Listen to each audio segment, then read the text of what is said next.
Včerajšie sa stalo skutočnosťou.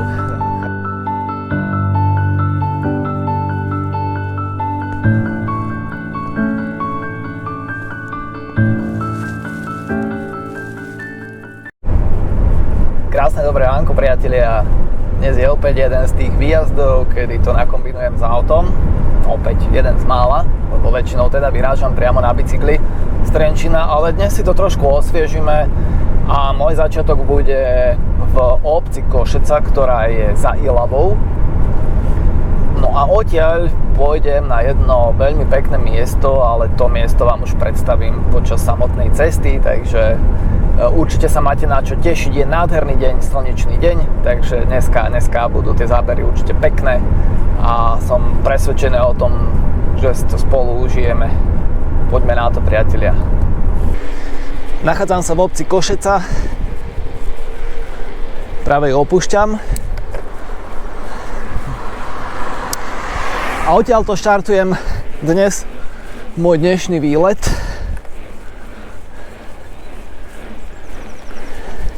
A kam to bude?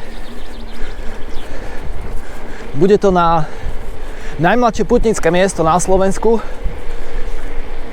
ktoré sa volá Budkov. O tom putnickom mieste si povieme viac na samotnom Budkove. Ja som tadeto nikdy nešiel, takže pre mňa to bude tiež dneska taká objavovačka. Tú trasu mám len tak zbežne tu navolenú, s tým, že mám veľa priestoru na improvizáciu. Takže uvidíme, čo ma čaká, neminie. Ja by som mal niekde o chvíľu odbočiť doľava do lesa a prejsť tam po lese, preto som si zobral MTBčko dnes. Vôbec neviem, čo ma čaká, aký terén. Mal by tam byť nejaký kopec Mraznica, okolo ktorého pôjdem. A to je asi tak všetko, čo vám k tomu zatiaľ poviem. A počasie je nádherné. Obláčika by ste hľadali márne. Na oblahe fakt nevidím ani jeden. Ale toto ráno je mrazivé. Je studené. Sú teraz tuto, kde nesvieti slnko, možno 2 stupne. Ale už takto o hodinku, o 2 už hlásia nejakých 12 stupňov, hej. Takže to sú práve tie paradoxy tohto jarného počasia. Chladné rána a potom okolo obeda už sú príjemné jarné teploty. Takže obliekol som sa menej. Teraz trošku potrebujem zahriať telo nejakým svižným nástupom, aby som nevymrzol a ozvem sa vám potom teda z lesa. Hlavne, aby som tú odbočku niekde neprešvihol. Takže idem sledovať Garmina a slniečko tam presvitá. Dneska to bude krásne a slnečko tomu dodá šmrnc, takže teším sa na to.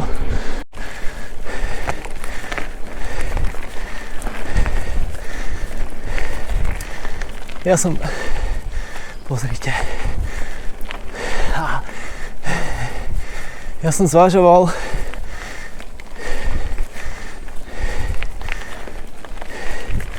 že vezmem aj gravel, no to je nádhera. Ale nebol som si istý týmto terénom, keďže som tu nešiel, tak dneska to prepatram a na budúce možno vezmem gravel. Zatiaľ to vyzerá, že by som to zvládol.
Wow.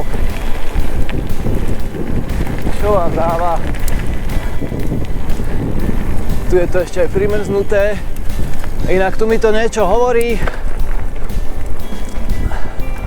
Tade to som už niekedy išiel. Fúha. Keď som už zabudol, ako sa to tam volalo. Červená skala. Ježiš, no je moja pamäť. Ale určite som tade to už išiel. Lebo raz som tu okolo Košece to pojazdil. Ale vracal som sa asi cez Mojtin. Vršatec. Dobre vedieť, je nádherné, ak sú tie lesy prepojené.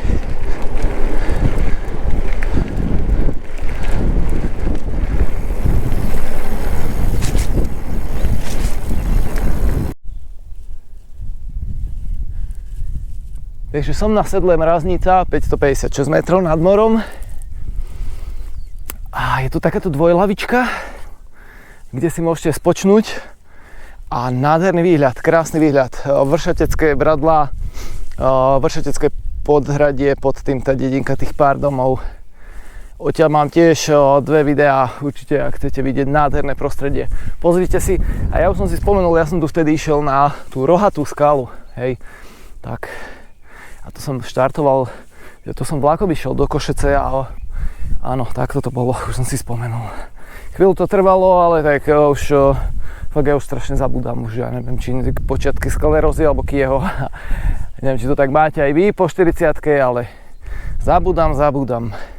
Takže na rohatú skálu som išiel vtedy. No, jak som vám hovoril, skúste nájsť obláčik. Kto nájde, má odmenu. U mňa, neviem akú ešte, no nenájdete. Nenájdete obláčika. A už sa otepľuje. Ja som si zobral na úvod aj dlhé rukavice, aj čapicu mám, lebo jak som hovoril, tak boli nejaké 3 stupne. Ale už to ide k lepšiemu, no. A ja sa spustím dole, neviem či dole, dúfam, alebo po rovinke, uvidíme, neviem, tady to som fakt nešiel a idem vlastne do tých Ladiec a ten Budkov, kopec Budkov sa nachádza nad obcov Ladce, takže tam idem a uvidíte, je to nádherné miesto. Pozrite sa, aké čierne kravičky, nazdár, kočky. Inak, teraz som to tu zozjazdoval po traili, ktorý má nádherný názov. A to keď som videl, keď som si pozeral tú trasu, viete, že ja nie som trailový. Ja sa tým trailom skôr vyhýbam, singlačom, teda zvlášť prudkým zjazdom. Ale keď som videl ten názov, tak som si povedal, toto musím, aj keby som sa tam dolamal. A ten trail sa volá Kinedrill. Určite viete, čo je Kinedrill, že sú to tabletky, ak vám býva zle počas jazdy autom, napríklad keď idete do zákrut a dosť ľudí to máva, že potom zvracajú, tak si dávajú Kinedrill na to. A tak to aj vyzeralo. Bolo to zľava doprava, sprava doľava, hore dole, krásne húpanie z jednej na druhej strany. Fakt odporúčam tento Kinedrill. A dopracoval som sa už na záchytné parkovisko toho putnického miesta Budkov. Je to pomerne navštevované putnické miesto, i keď je najmladšie. Tak je tu veľké záchytné parkovisko. A odtiaľto je to koľko? 1,5 kilometra možno hore. Na to samotné miesto. S tým, že po ceste sú ešte rôzne pekné veci, kde sa viete zastaviť a prečítať si nejaké religiózne fakty. Ja vám o tom mieste poviem hore viac. Ja si to vyšlapem a si ukážeme nádherné výhľady.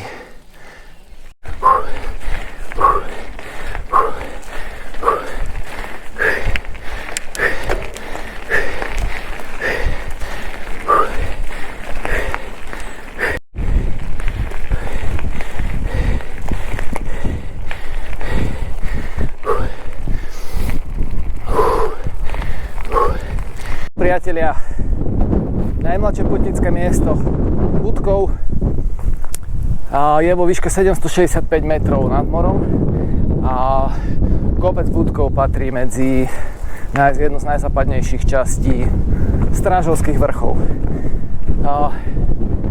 Ako som vám hovoril, tak je to skalné sanktórium. Čo je toto sanktórium? Je to také zvláštne slovo, že? Tak to sanktórium je svätostánok na oltári katolického chrámu. Vzniklo to alebo tá myšlienka postaviť tu takéto putnické miesto vznikla v roku 2012, kedy tu bol na návšteve františkánsky páter Elias Vela z Malty.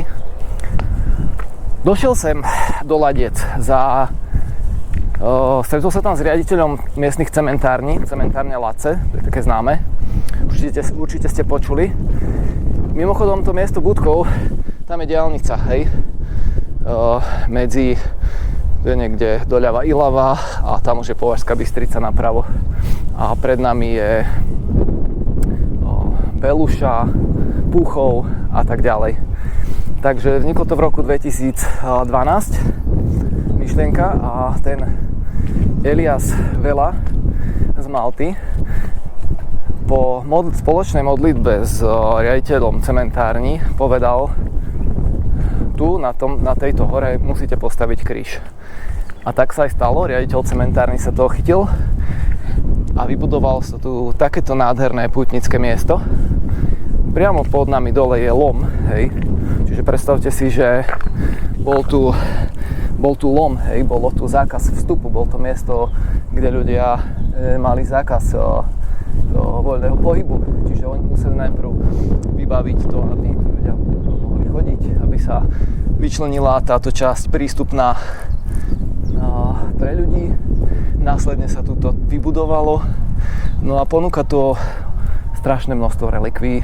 Ja nie som nejaký religionista, ani mám veľmi špecifický postoj k cirkvi takže toto nie sú žiadne religiózne reči, to sú proste fakty, ale aj ja s takýmto mojím špecifickým názorom na cirkev a na veci okolo toho sa tu cíti príjemne a je to fakt krásne miesto, toto ja viem oceniť. A páčil sa mi aj ten príbeh vlastne okolo toho, hej. A teraz tá myšlienka, si zoberte, že v tej cementárni sa vyrába vápenec, alebo vápencový kameň, z ktorého sa stavajú budovy, mosty, diaľnice po celom Slovensku, hej. Čiže je to také ako keby spojivko pre Slovákov. Také miesto, hej. Že riaditeľ cementárny, z ktorého vápencového kameňa sa vyrábajú mosty, diaľnice, školy, škôlky a tak ďalej, tak vybuduje takéto miesto. Najmladšie putnické miesto na Slovensku. Pred nami je 12 metrov vysoký kríž, ktorého súčasťou je tam v strede, ako sa spája ten kríž, tak je taký ako keby smaragdový zelený kameň a v ňom je údajne sú tam nejaké časti dreva z kríža, na ktorom bol Ježiš ukrižovaný. A v spodnej časti kríža by mali byť časť kameňa z kopca Golgota, na ktorom bol ukrižovaný Ježiš ukrižovaný. Takže toľko zo pár faktov o tomto mieste. Ak ste o tom ešte nepočuli, určite sem zavítajte. Ak chodíte po diaľnici, 100% to vydávate. Keď sa pozriete smerom, ako sú Lace. Záleží, ktorým smerom idete, ale určite vám udrie do oka kameňolom a nad ním veľký biely kríž.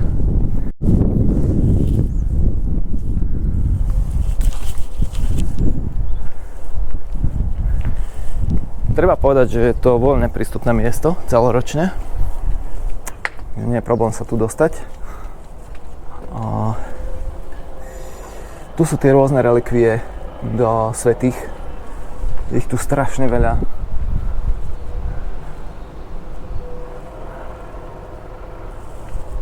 Za každým tým svätým stojí nejaký príbeh, je tu nejaká krátka zmienka, kto to bol, čo je to tam. Ďalšia veľká socha. A je to tu fakt krásne, je to tu mystické, je to tu religiózne. Slováci sú kresťanský národ, alebo Slovania všeobecne, takže určite si tu prídete na svoje.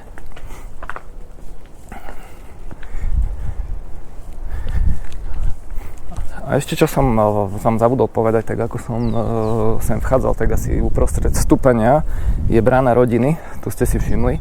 A odtiaľ vedie ako keby kvázi krížová cesta.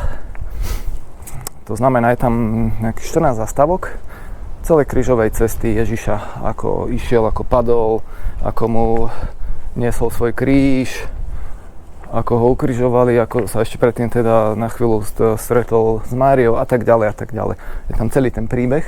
Na každej tej zastávke sa viete pristaviť, prečítať si nejaký krátky teda úryvok, útržok z tej krížovej cesty. No je to také celkom pekné. No a ja som si to dal tak svižnejšie, tak aj pre mňa to bola taká krížová cesta na tom bicykli.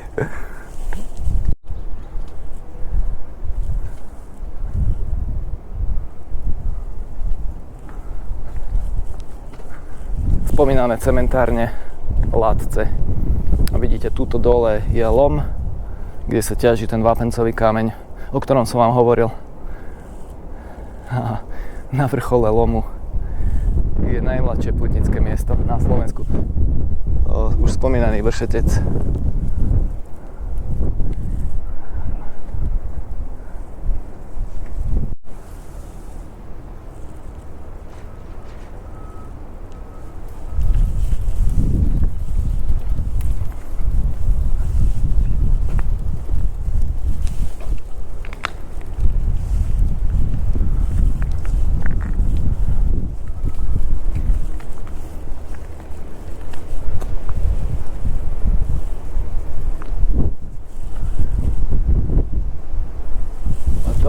Tuto v tomto cípe by mali byť v tom ukryté časti kríža, na ktorom bol Ježiš ukrižovaný, údajne.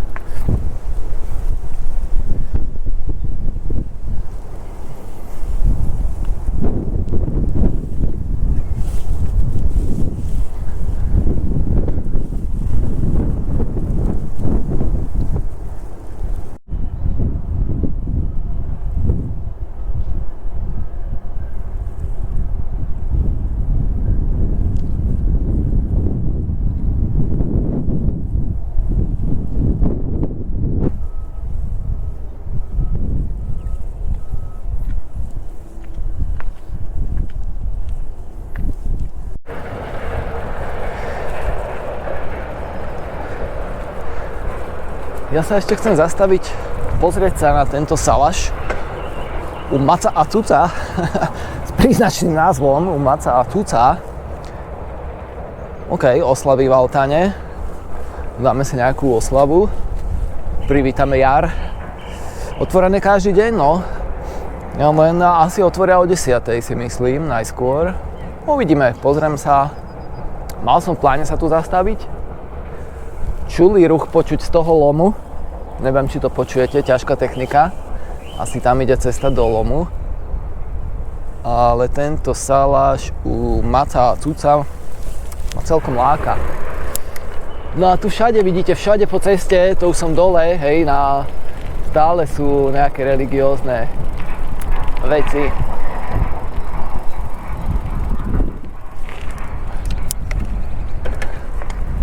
Rôzneho charakteru, ktorý ani neviem nejako komentovať, keďže toto je mimo môj rámec. Mám pamätník svätej Barbory. Nevadí. Ja sa vyberiem teda na ten salaš Cuco-Macovský, Maco-Cucovský.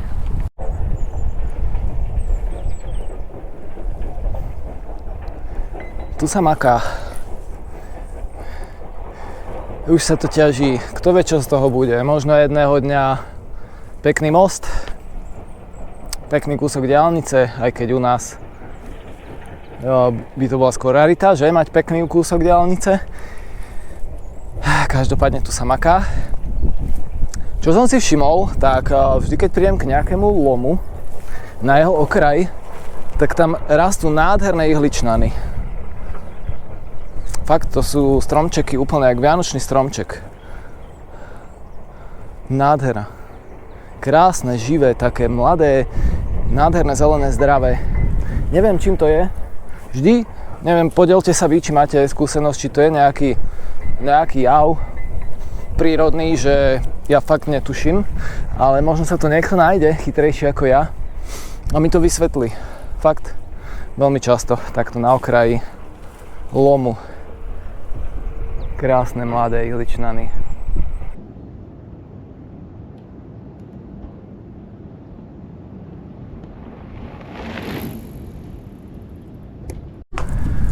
Spomínaný salaš u Maca a Cuca. Vyzerá to tu pekne, tento vchod. Nepáči sa to tomuto haukáčovi vzadu, že sem idem. Tak ideme sa pozrieť, nejaké poháre tu na stole sú. Niekto tu sedel, tak uvidíme. Ale salaš, asi to bude zatvorené. Ale pozrieme sa ešte dnu, tam je predajňa, OK. A tuto je stánok, ktorý je zavretý, ale predajňa bude asi otvorená. Idem sa tam pozrieť. Predajňa otvorená každý deň od 8 do 7 večera. Tu si kúpite napríklad aj takéto žinčicu v pohári, čerstvý sír, okrem iného údený sír, brinzu, níte a tak ďalej. S tým, že ten stánok, ktorý som vám ukazoval, tak tam príde údajne pani od 11. a tá je tam každý deň okrem pondelka. Takže ak chcete niečo teplé, tak potom v stánku od 11. každý deň okrem pondelka. Veľmi milá pani tuto na predajni mi naliala žinčicu a sírčok. Takže cyklisti, čo chodievate tuto v okolí Latcov, určite odporúčam, zastavte sa salaš u Maca a Cuca. Ja si idem dať teraz túto dobrodku. Nech mi dá trošku sil. A pomaly sa potom došuchcem k autu. No, ja som si myslel, že si dám aj pivko. A možno ešte tu budem o tej 11. keď príde pani. Uvidíme. Každopádne je to tu krásne domácké prostredie a teším sa na túto dobrotu. Ďam. No, za pohár žinčice na silu.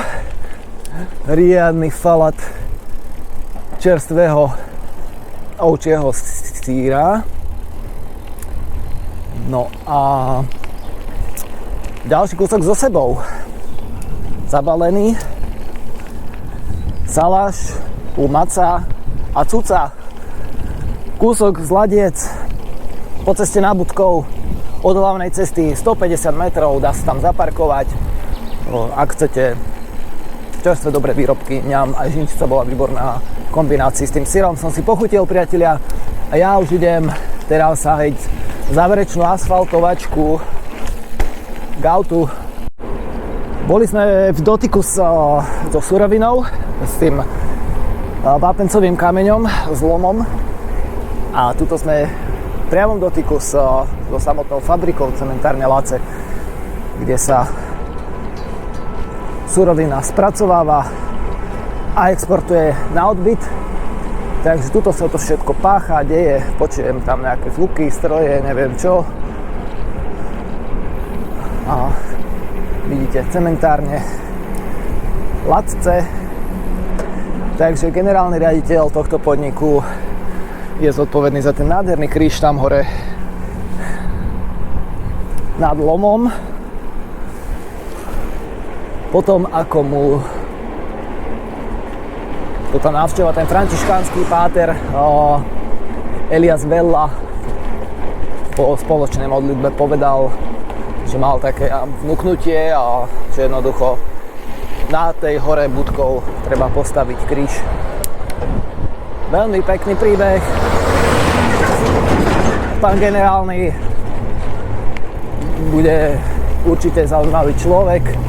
No, Ferdo, ty ma zraz teraz, ty trd. A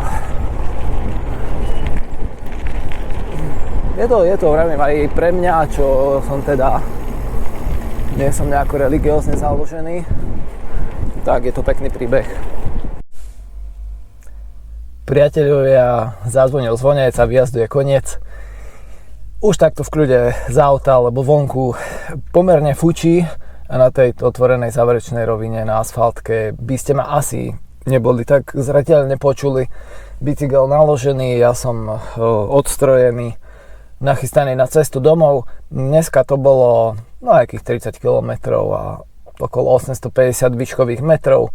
Hlavné, čo som vám chcel ukázať, bolo to najmladšie putnické miesto na Slovensku Budkov. Videli ste, je to tam krásne vybudované. Určite sa tam zastavte, ak pôjdete okolo Ladiec, okolo Ilaby. Je to rýchlo dostupné aj z diaľnice. Stojí to za tú návštevu, je tam krásny výhľad. Fakt pekne správené miesto.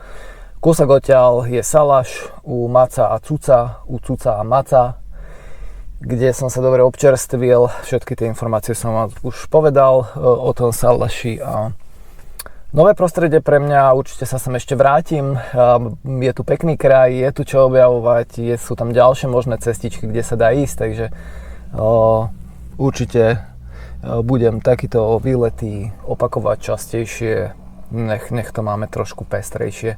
Priatelia, veľa z vás, čo pozeráte, tak nemáte môj odber. Budem vám veľmi vďačný za to, ak ten jeden klik spravíte, ak mi odber dáte, pomôže to kanálu, pomôže to algoritmu, takisto budem vďačný za všetky vaše pripomienky, komentáre, názory, hejty a tak ďalej. Píšte, lajkujte a nezabúdajte, hlavne priatelia v tomto nádhernom počasí, bicyklujte s dušou. Ahoj!